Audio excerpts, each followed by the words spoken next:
उत्तर प्रदेश के चंदौली जनपद में एक और बेटी दहेज की आग में झुलसकर हमेशा के लिए खामोश हो गई। अलीनगर थाना क्षेत्र के आईओसी रोड निवासी सेजल शर्मा की मौत ने पूरे इलाके को झकझोर कर रख दिया है। शिक्षित, आत्मनिर्भर और दूसरों के लिए प्रेरणा बन चुकी ये नवविवाहिता शादी के महज 40 दिनों बाद ही दहेज की बलि चढ़ गई। परिजनों ने इसे आत्महत्या नहीं बल्कि एक सुनियोजित हत्या बताया है और आरोपियों के खिलाफ सख्त कार्रवाई की मांग करते हुए मुख्यमंत्री योगी आदित्यनाथ से न्याय की गुहार लगाई है। शादी के चंद दिनों में उजड़ गया संसार। 8 मार्च 2025 को सेजल शर्मा की शादी बड़े ही धूमधाम से जौनपुर जिले के खुटहन थाना क्षेत्र अंतर्गत पिलकिछा गांव निवासी शैलेश शर्मा से हुई थी। परिवार ने अपनी इकलौती बिटिया के विवाह में कोई कसर नहीं छोड़ी, पर बेटी के चेहरे की मुस्कान जल्द ही दहेज के लालच में खो गई। परिजनों के अनुसार शादी के कुछ ही दिनों बाद ससुराल पक्ष द्वारा दहेज के लिए सेजल को प्रताड़ित किया जाने लगा। मायके लौटने पर उसने खुद अपनी मां और पिता को बताया कि उसे लगातार मानसिक और शारीरिक रूप से परेशान किया जा रहा है। इसके बावजूद वो सब कुछ सहती रही ताकि घर न टूटे। 17 अप्रैल की सुबह लेकर आई काली खबर। परिजनों के अनुसार 17 अप्रैल को उन्हें सूचना मिली कि सेजल ने फांसी लगाकर आत्महत्या कर ली है। ससुराल पक्ष की तरफ से इसे आत्महत्या बताया गया, लेकिन पिता संजय शर्मा का कहना है कि उनकी बेटी आत्महत्या नहीं कर सकती। वे कहते हैं कि जो लड़की दूसरों को जीने का हौसला देती थी, वो खुद कैसे आत्महत्या कर सकती है। ये सरासर हत्या है। सेजल के शव पर मिले चोट के निशान इस संदेह को और गहरा कर देते हैं। पोस्टमार्टम रिपोर्ट में भी ये संकेत मिले हैं कि मौत की परिस्थिति सामान्य नहीं थी। अपना नाम और परिचय बताएं। संजय कुमार। संजय जी, क्या पूरा मामला है? मामला है यही, मांग हो रहा था तो शादी के बाद ही हुआ। शादी हुआ उसके बाद लड़की अपने घर गई। आपके बेटे के साथ क्या हुआ है? प्रताड़ित किया गया है उसको, कुछ न कुछ डिमांड रखा गया और इसी प्रताड़ित इतना किए लोग कि उसकी जीवन लीला ही समाप्त कर दी है। क्या आपने मांगों में कोई कमी रखी थी? हम लोगों ने तो जी नहीं, हम लोगों ने कोई मांग में कमी नहीं रखा था, लेकिन उन लोगों को लालच आ गया जब कुछ और भी मिल जाएगा। लगभग शादी के कितने दिन हो गए आपकी बेटी को? लगभग 1 महीना 10 दिन 13 दिन यही हुआ है। आपको मौत की सूचना कब मिली? 17 तारीख को 5 बजे शाम को। तो आप वहाँ गए तो कैसा क्या दृश्य रहा वहाँ? हम लोग गए यहाँ से तो जौनपुर थाने पहुँचे। वहाँ पर लोगों ने बुझाया कि आप पहले FIR दर्ज कीजिए, उसके बाद में आपको दिखाया जाएगा। आपको पुलिस द्वारा दबाव भी दिया गया था? पुलिस द्वारा दबाव दिया गया था? हाँ, एक बार पूरा तहरीर लिखवाया गया, उसके बाद उसको कैंसिल कर दिए किसी कारणवश। ये दिक्कत है इसमें, ये नहीं है वो नहीं है। दूसरी बार लिखवाया गया, तीसरी बार लिखवाया गया, उसको भी रिजेक्ट करके सुबह उगर के फिर जो CO वहाँ का जो बुलाया उसमें 1-2 लाइन बढ़वाए वो, तो चौथी बार में जा करके वो करेक्शन हुआ। आपने तहरीर दिया, क्या पूरी तरह संतुष्ट हैं पुलिस प्रशासन से? जी नहीं, हम वहाँ के पुलिस प्रशासन से वहाँ का जो भी FIR हुआ है वो सब गलत ढंग से हुआ है और हम उससे संतुष्ट नहीं हैं। हमारे बेटी के ऊपर बहुत बड़ा अत्याचार हुआ है, लोग मारे हैं, पीटे हैं और उसको फांसी पर लटका दिए हैं। तो क्या आप लड़के घर पे नहीं जा पाए थे वहाँ पे? नहीं, पुलिस के साथ गए थे। घर पे गए थे जी। क्या वहाँ दृश्य कैसा क्या रहा जिस दिन लड़की बिटिया की फांसी लगाई थी? जिस दिन फांसी लगाई थी उस दिन मैं नहीं पहुंचा, घर उस पे दिन नहीं। आप डायरेक्ट थाने पे गए थे? थाने पे ही आए, लाश वहीं पर आ चुकी थी ना, थाने पर। थाने पे लाश आ गई थी? जी। तो क्या बेटी का चेहरा दिखाया गया आप लोग को? जी नहीं, उसमें 4-5 घंटा हम लोग को उलझाया गया। रात में 1:30 बजे 2 बजे रात में हम लोग को लाश दिखाया गया। रात में? जी। 2 बजे के बाद? जी। अब आप क्या कार्रवाई चाहते हैं? मैं योगी जी से, मुख्यमंत्री जी से अपने बेटी के लिए न्याय चाहता हूँ। जिस प्रकार से वो लोग हमारे बेटी के साथ दुर्व्यवहार किए हैं, उसको मौत के घाट उतार दिए, उस प्रकार से उन लोगों को भी इसी घाट उतार देना चाहिए। हम न्याय पूरा चाहते हैं बस। आपके द्वारा पूरी तरह न्याय चाहते हैं और आपके द्वारा ये भी कि ऐसी किसी दूसरी बेटी के साथ ना हो। जी। अपना नाम और परिचय बताइएगा।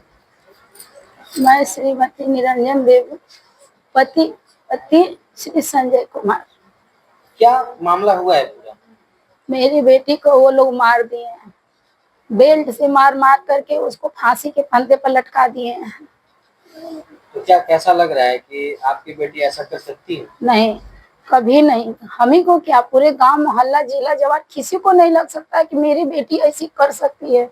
हम लोग कभी सपना में भी नहीं सोच सकते कि हमारी बेटी ऐसी कर सकती है। लगभग आपकी बेटी को शादी हुए कितने दिन हो गए? 1 महीना 13 दिन। कब शादी हुआ था बेटिया का? 7 मार्च। 7 मार्च। उसके बाद 8 मार्च को बड़ी धूमधाम से विदाई किए थे। उसके बाद बीच में बेटी आपके घर आई थी? 12 मार्च को उसके बाद आपने फिर धूमधाम से विदाई की है। 14 अप्रैल को। जाने के बाद ऐसा क्या हुआ कि आपको मौत को सूचना मिला? कुछ हमको तो ये सब बात मालूम ही नहीं है। एक बार एक न्यूज आ रहा है, उसके जेठ अभिषेक खबर दे रहे हैं कि जो है सेजल कुमारी फांसी लगा ली है। कब आपको सूचना आया? 5 साढ़े 5 बजे शाम को। कौन सा दिन था? गुरुवार था। आप वहाँ थाने पे गई तो क्या क्या वहाँ का थाने पर गए तो देख रहे कि 3 लोग, भवानी शर्मा, अभिषेक शर्मा और शैलेश शर्मा, अपने आप को सिलेंडर पहले से कर रखे हैं। बिटिया का लाश पड़ी थी मालवाहन में, लेकिन ये लोग हमको देखने नहीं दिए। पंचनामा पे दस्तखत हम लोग से ही करवाए। हम लोग, हमारे ऊपर वो लोग बोल रहे थे कि सबका नाम मत दीजिए, दबाव डाल रहे थे कि बस दबाव डाल रहा था? वहाँ के सिपाही थानेदार लोग कह रहे थे, वहाँ के सिपाही कह रहे हैं कि सब लोग का नाम मत दीजिए, बस एक आध आदमी को। नेता भी वहाँ के आकर बोल रहा है कि एक आध आदमी का नाम दीजिए, सबका नाम मत दीजिए, जबकि उसमें सब लोग गुनाहगार हैं। उनकी जेठान से लेकर के उनके जेठ तक सब लोग जिम्मेवार हैं। क्या ये सब प्रताड़ित भी किया जाता था? 3 दिन से प्रताड़ित लोग कर रहा था। हमको अगल बगल से ये भी सुनने के लिए मिला है कि उनके घर में 17 तारीख को 2-4 औरतें बहू देखने के लिए आई थी। ये लोग ऊपर में मार काट कर रहे थे। उनकी जेठानी जो है नीचे बर्तन बजा रही थी ताकि ऊपर से आवाज नीचे न आए। रुचि शर्मा का नाम क्या है? अभिषेक शर्मा, भवानी शर्मा और शैलेश शर्मा, दुर्गेश शर्मा। तो क्या आप वहाँ के पुलिस प्रशासन द्वारा संतुष्ट हैं कि नहीं? नहीं, एकदम संतुष्ट नहीं है। वो लोग पोस्टमार्टम को भी एकदम तहस नहस कर दिए, पूरा सेफ खुलासा नहीं दिखाए। पोस्टमार्टम से भी हम खुलासा नहीं है, संतुष्टि नहीं है। वहीं मुख्यमंत्री योगी जी का ये भी आदेश है कि बेटियों के साथ प्रताड़ित नहीं होना चाहिए, तो उसके साथ बहुत प्रताड़ित किया गया है। हम ये चाह रहे हैं कि आगे से ऐसा व्यवहार किसी बेटी के साथ ना हो, जैसे हम तड़प रहे हैं और कोई माँ बाप तड़पे ना। आप किनसे गुहार लगा रही है? मोदी जी से और योगी जी से। मेरा निवेदन उन्हीं लोग से है कि हमको इंसाफ चाहिए, जान के बदले जान, क्योंकि मेरी बेटी गई है, उनका बेटा का भी हम जान लेना चाहते हैं। अगर जो मोदी जी मेरे सामने उसको रख देंगे तो हम खुद उसका कत्ल कर देंगे, भले हम फांसी पे चढ़ जाएं, लेकिन हमको जान के बदले जान चाहिए। अपना नाम और परिचय बताइए। मेरा नाम हुआ प्रीति देवी, मुजफ्फरपुर बिहार की मैं रहने वाली हूँ। आप मृतक की क्या लगती हैं? हम मृतक की बुआ लगते हैं। क्या ऐसा क्या लगता है कि वो कैसे कर ली? क्या आपको ऐसा लगता है कि वो कर सकती थी? नहीं, हमें नहीं लगता है कि हमारी बेटी ऐसा कर सकती थी। ये बेटी आपकी कहाँ तक पढ़ी लिखी थी? हमारी बेटी MA कर रही थी इंग्लिश से। इंग्लिश। और वो बहुत ज्यादा हिम्मती थी। बहुत ज्यादा, वो हम लोग को हिम्मत देती थी।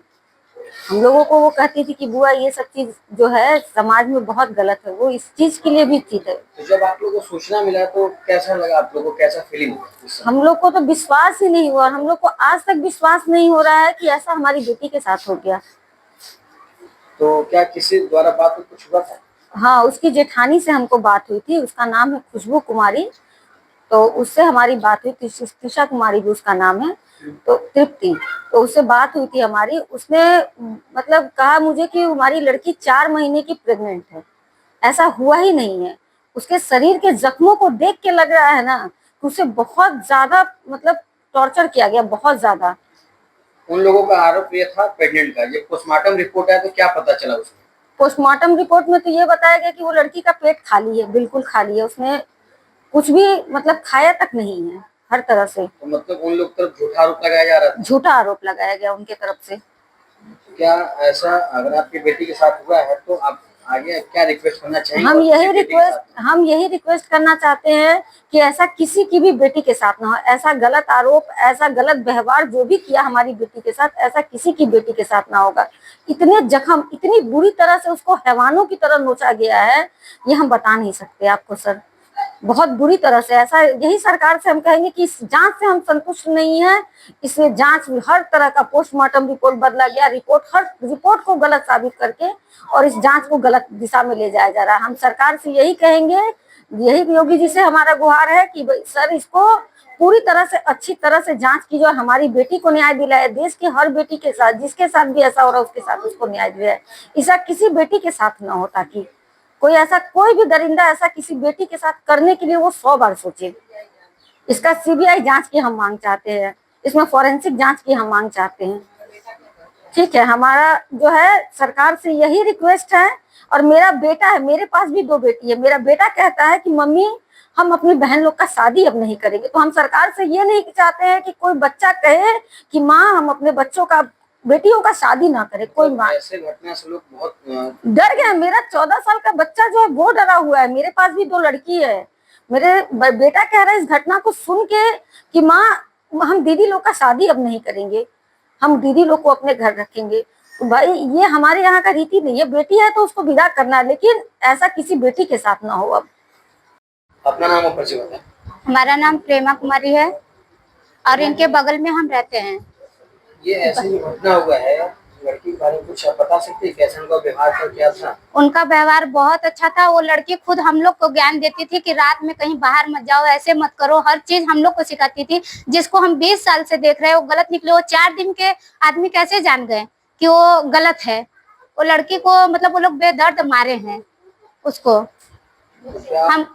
क्या आप सरकार से गुहार करना चाहते हैं कि हम सरकार से यही गुहार करना चाहते हैं कि हमारी लड़की को इंसाफ मिले, उसको सजा मिले, दरिंदा जो भागा है उसको सजा मिले। पुलिस वाले भी सुनवाई इनका नहीं कर रहे हैं। बस हम ये चाहते हैं कि पुलिस वाले उनको सजा दे। हमारी लड़की को जिस तरीके से सताया गया है उनको साथ भी हो। प्रशासन से बस यही निवेदन है कि वो सुने इन लोगों का। लड़की हमारी गलत नहीं थी, लड़की हमारी बहुत अच्छी थी। हम लोग इतने साल से जान रहे हैं लड़की आ रही है जा रही है, हम लोग से इतना अच्छा उसका व्यवहार था। अभी हमारी बहन बेटी बाहर चली, वो खुद हम लोग को ज्ञान देती थी कि आंटी रात में बाहर मत जाइए, मत कीजिए। वो लड़की बहुत अच्छी थी, हम लोग 20 साल से उसको जान रहे हैं।